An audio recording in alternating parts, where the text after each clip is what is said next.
How did things come to this point where we are confronting the real horror of a fascist America?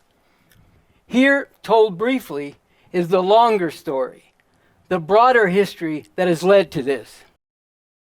Thousands of years ago, human beings who had lived for tens of thousands of years before in small hunting and gathering societies settled on land and carried out farming and domestication of animals, particularly in the Fertile Crescent of the Eastern Mediterranean and Middle East areas. With this came the emergence of class division, the polarization between rich and poor, powerful and powerless, including the patriarchal oppression of women by men. As this way of life spread and took hold in large parts of the world, ancient civilizations and empires arose. For example, in India, Egypt, China, Persia, Greece, and Rome, and then centuries later, the Islamic Empire, covering a large territory in the Middle East and parts of Asia, Africa, and Europe.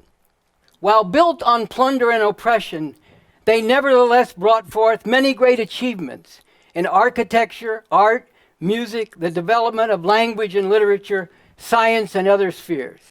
But the history of the rise of empires has also been the history of their decline and fall, because of contradictions and conflicts within them, and because of invasions from outside forces, themselves driven by their own contradictions, conflicts, and challenges. This went on for thousands of years, but then several hundred years ago, something dramatically new emerged: the development of the capitalist system. This is a far more dynamic system than previously existed in human history. A system driven by its own internal contradictions to constantly expand, to continually transform the technological basis on which it operates, to repeatedly intensify the exploitation of people on which its profits rest. And again, as a result of the contradictions and conflicts within and between different countries and the rise and fall of different powers, it just so happened that it was mainly in Europe that capitalism first took hold and emerged as a dominant force on the world stage. This was accomplished in its very foundation through the most horrendous means. Karl Marx, the founder of communism, described with bitter irony the rosy dawn of capitalism. The massive hunting of slaves in Africa, shipping them in chains in the millions to be worked mercilessly in the Americas.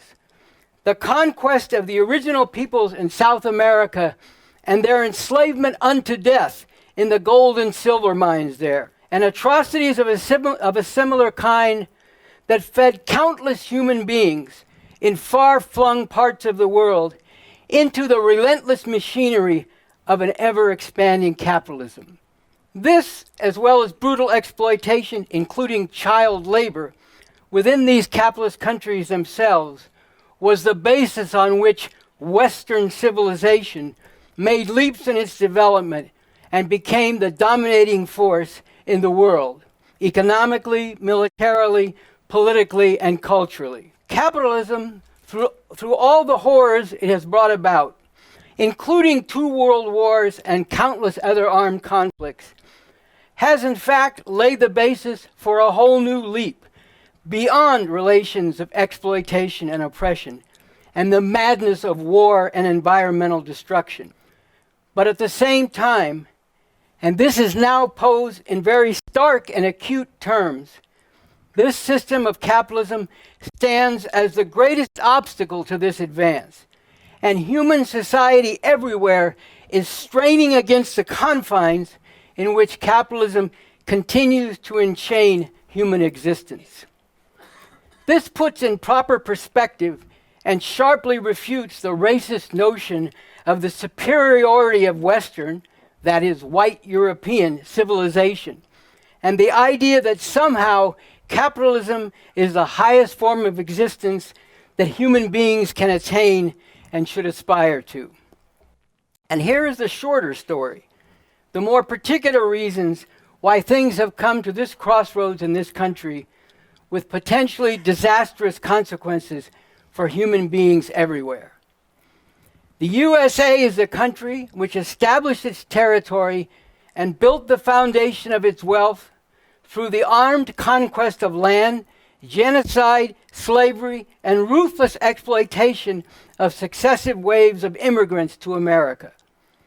And it has continued as a country marked by white supremacy, patriarchy and male supremacy, and other oppressive divisions, while expanding its domination into an empire stretching across the globe, sitting atop a lopsided world of profound inequalities and plunder of the environment.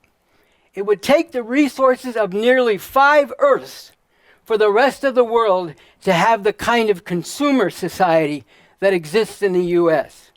All this backed up and enforced by a massive machinery of death and devastation, the US military, and reinforced with a constant barrage of ideas and culture, rationalizing and justifying all this oppression and destruction, propagated through an equally massive machinery of molding public opinion.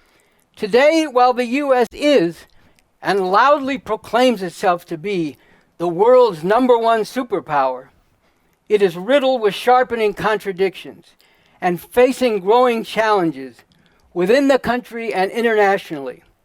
And this has brought forth a fascist regime that now holds the reins of power with the finger of a demented bully on the nuclear button. A regime that, without exaggeration, threatens not just greatly heightened suffering for the masses of humanity, but the very existence of humanity itself. So this poses sharply the immediate, urgent challenge we face. Calling this regime fascist is not an insult, but speaks to the terrible reality. On the website revcom.us, this explanation regularly appears.